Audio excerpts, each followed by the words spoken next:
Campos e matas, terra verde, fértil e farta, nossa roça beira-mar.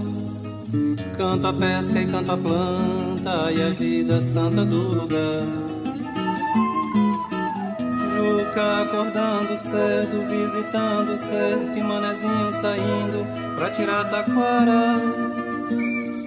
E nos olhos da caiçara um riso, uma beleza rara. Transformar a paisagem. É importante pensar sobre isso. Como transformar a paisagem? No primeiro momento é interessante a gente pensar o que é a paisagem, né? E considerando paisagem como a interação homem-natureza, de acordo com uma intenção, isso desperta algumas dimensões dessa paisagem, seja uma dimensão material ou uma dimensão imaterial. Esse conjunto, ele não seria possível sem essa interpretação humana, sem esse humano que habita esse lugar, sem esse humano que dá alma a esse lugar, sem esse humano que é afetado e que afeta esse lugar e que determina a paisagem. É sobre isso que a gente está falando. Quando a gente fala de transformar a paisagem, é como eu posso me entender como humano e como aquele que vive, que habita determinado lugar, como responsável por essa transformação, como agente dessa transformação. E a natureza não para, é tanta história pra contar. Lá da casa de farinha, uma voz sozinha vem soprando um canto. Essa paisagem que reúne a paisagem natural de serra, mar, eu acho a coisa mais preciosa que existe. Essa mistura de campo e mar, né? Assim, o caiçara, para mim, é esse homem que planta e pesca. Esse centro colonial também é maravilhoso, é gostoso estar ali, fazer parte desse cenário todo de Paraty, de floresta, de mar, de arquitetura colonial. O município de Paraty ainda possui uma área de extensão florestal ainda muito significativa, né? Muitos remanescentes de Mata Atlântica relativamente bem preservados. A gente tem 7% de Mata Atlântica da quantidade original. Desses 7%, uma parcela muito pequena está incluída em unidades de conservação. E desses, uma parcela ainda menor está em unidades de proteção integral, que é aquelas onde se pode preservar espécies que são concorrentes com o homem. Então existe essa necessidade de ter áreas onde o homem não desenvolve atividades privadas ali dentro. Desde uma reserva biológica, que é a área mais restrita dentre todas elas, para você preservar, por exemplo, o mico-leão dourado, até áreas de reservas extrativistas, que são áreas para proteger populações humanas e não exatamente proteger a biodiversidade. 60% da pesca está dentro do Parque Nacional Serra da Bocaina. O gestor do parque, ele fala que na lei é proibido extração dentro de parque nacional. E a pesca é extrair o peixe dali de dentro. Dessa política que o governo criou, em que as populações, né, que as comunidades têm voz, poder de palavra, não tinha representatividade caiçara, que é um povo, né, que existe, é um povo que vem sofrendo muito por conta exatamente das unidades de conservação. O governo, quanto Ministério do Meio Ambiente, vem protegendo só a natureza e as comunidades, zero. E ao mesmo tempo que não há fiscalização, porque a gente não quer só uma fiscalização que ingesse, que castre o morador, aquele pescador artesanal que precisa daquele sustento, né? Mas a gente precisa planejar, organizar e saber o que é de recurso de pesca para poder estar amparando. Não, a roça ela nunca foi grande. Uhum. A roça ela sempre foi de família, né? Aqui nesse pedaço aqui a gente vive há pelo menos há 100 anos, a minha família. O meu pai chegou a fazer roça aqui, eu não posso fazer roça aqui. Eu nunca fiz roça aqui.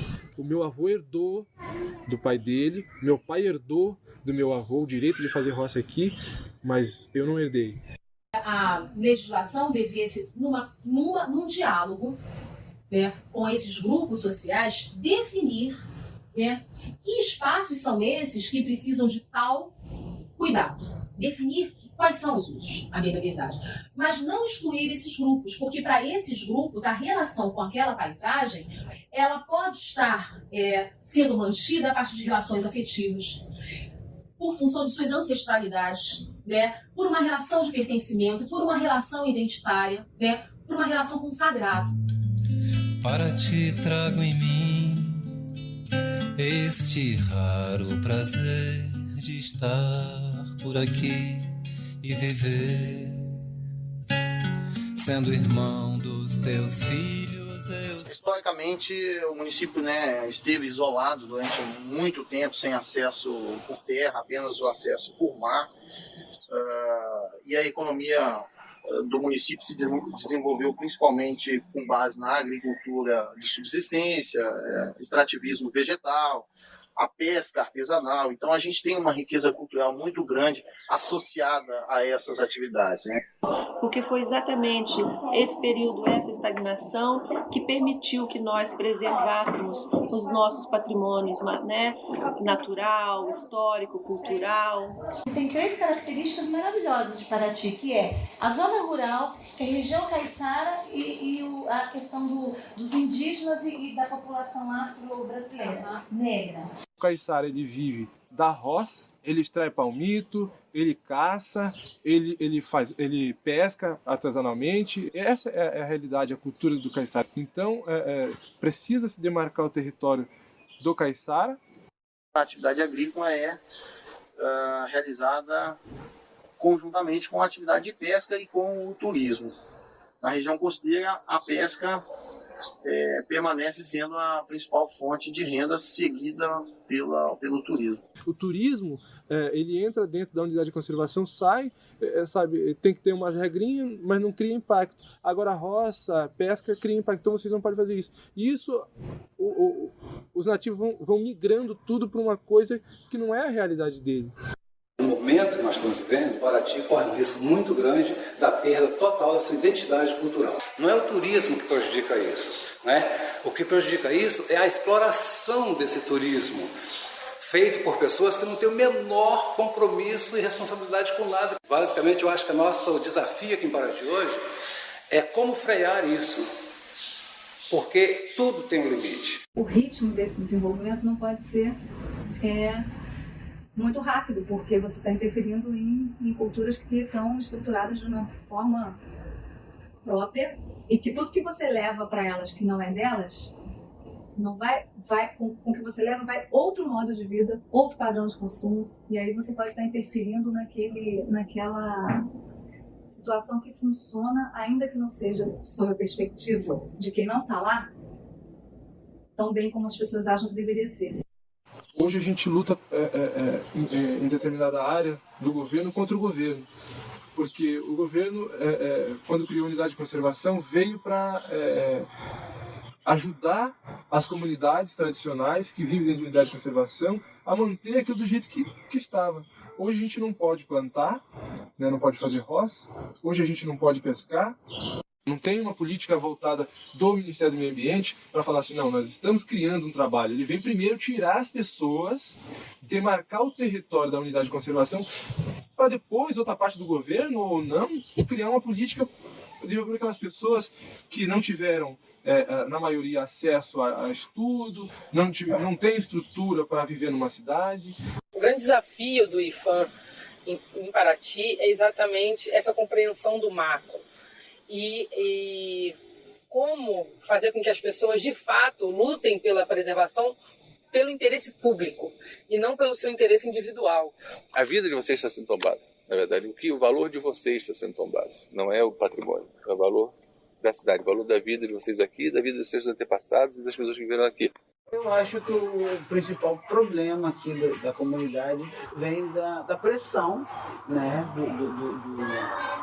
do desenvolvimento, entre aspas, aí, que se vive nessa região. E isso, de certa forma, afeta o desenvolvimento dessas comunidades. A pressão da especulação imobiliária, porque cada dia é pressão de um condomínio, é pressão do resort que se constrói, é pressão de grupos fortes economicamente chegando nessa região. Cada tempo que se passa, isso vem transformando a região, e isso pra gente é uma ameaça, né? Eu acho que a gente vai evoluindo e eu acho que tem que acompanhar a evolução. Mas eu gosto muito do estilo que a gente vivia, Caiçara, né? Que até parecia que o dia rendia, que era muito grande, que você tinha tempo para as pessoas, para a conversa, você tinha tempo para fazer tudo e estava tudo naquela paz, não tinha muros, sabe? Não tinha essa guerra por terra, por isso, por aquilo, vivia em paz.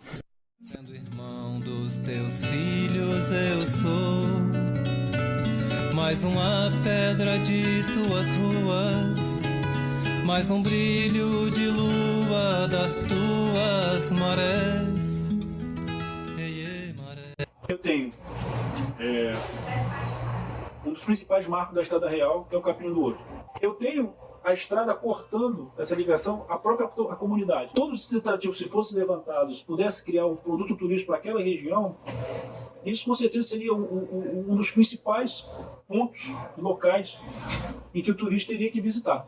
Tem que pensar também nessa cultura econômica, na indústria cultural, que justamente tem um grande interesse em buscar a criatividade desses diferentes grupos e tornar isso produtos vendáveis. Nós não temos mais turista vir ver Paraty, nós estamos tendo turista que vem para eventos em Paraty. Tudo feito para vender uma imagem da cidade, tudo feito, entendeu? Então a comunidade, o povo, ele participa muito como mão de obra. Você tem um povo e você tem um patrimônio, que é o patrimônio daquele povo, né? E que tem que ser retornado a ele. Eu acho que as festas fazem parte da nossa história, das nossas tradições culturais, elas são muito bonitas, mas eu acho que a gente precisa cuidar dessa paisagem. Nós somos candidatos a Patrimônio da Humanidade, nós temos que estar preocupados com a nossa população, com a educação. Eu que atuo na área de educação, vejo como nós estamos despreparados. A rua principal que eu passo todo dia é 3 canos de esgoto terríveis, jogando dia e noite. O esgoto in natura dentro do rio. O único rio que nós temos no bairro histórico. Dá vontade até de chorar. Então, é uma cidade muito contraditória. A gente está aí querendo ficar moderno, querendo cuidar dos nossos patrimônios, mas a gente ainda se depara com esses problemas que são fundamentais. É que eu sou maré cheia para te refletir e mostrar ao teu... Como eu gostaria, não vai dar mais. Infelizmente não vai dar mais, porque eu gostaria que ela, pelo menos, que ela não vai parar de crescer, que ela crescesse um pouco mais organizada. Tanto na área urbana, que não para de crescer, todo dia tem um morador chegando, um proprietário comprando um terreno, e também na área rural, que ainda tem um pedaço muito bom, ainda tem uma mata bastante preservada, e eu gostaria que ela continuasse preservada desse jeito. Hoje tem alguns projetos muito interessantes que buscam, primeiro, adequar as atividades agrícolas às condições do ambiente local e também possibilitar uma interação maior entre a agricultura e o turismo. O trabalho tem que estar casado, porque senão está um olhando a árvore e o outro olhando a ruína.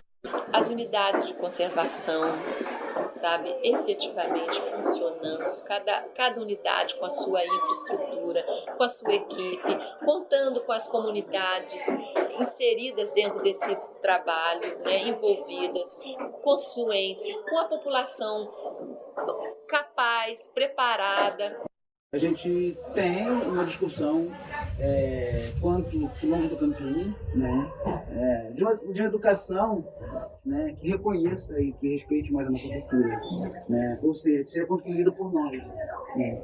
E até então esse modelo que existe é um modelo que pra gente já não, né, há muito tempo, mas hoje cada vez mais a gente vê que não nos representa, né, quanto população tradicional.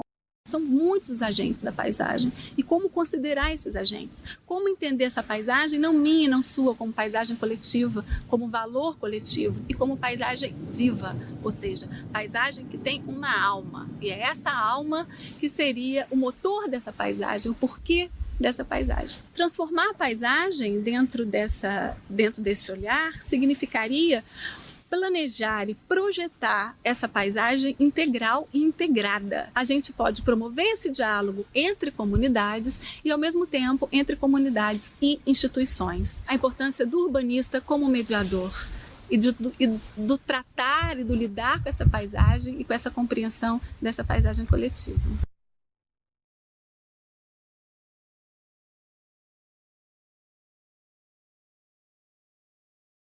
Madrugada se levanta, canta galo, tudo canta. Beira de mar, mata atlântica. Suave canção de aves, cheiro de erva pisada. Trilha, trabalho, renda de orvalho, tramam tratores, novas estradas. É a mentira do progresso mudando o rumo dos versos. Casa de aves e ervas virando areia e deserto. Matas mortas, morros calvos e os corvos cuidam do resto. O povo vence o grileiro, mas não vence os projetos da mentira dos políticos, mascarados, desonestos. No canto bravo do sono, vou deixando um manifesto. Adeus, adeus curupira, caiporas, insetos. Os guardiões naturais não têm armas para o concreto. Mata Atlântica te levanta, deixa o meu peito aberto para te guardar na lembrança, para te cantar para os meus netos. No registrar dos meus olhos, vou te cantar nos meus versos. Se pudesse, eu te dava as asas do pensamento. Quem sabe te guardaria do jeito que eu te penso, criando os teus nativos, crescendo no teu silêncio, bem longe desses projetos de pseudo-crescimento que prometem melhoria e trazem arrependimentos. Porque vem o condomínio com o fascínio do dinheiro e o pescador troca a rede pela colher de pedreiro. Depois, só volta na praia de gari ou faxineiro. A estrada do político não foi feita para o roceiro, só serve para o levar no dia de limpar o lixo dos forasteiros. E a cultura é esmagada como se deu tantas vezes. Trocamos trovas da roça por batuques e farofas ou silêncio para os burgueses. E assim começa outra história, porque é o fim da estrada. Não tem matas, não tem aves, não tem ervas, não tem nada. Tem uma cerca, um portão e um caiçara de farda. E uma placa. Atenção! É proibido a entrada.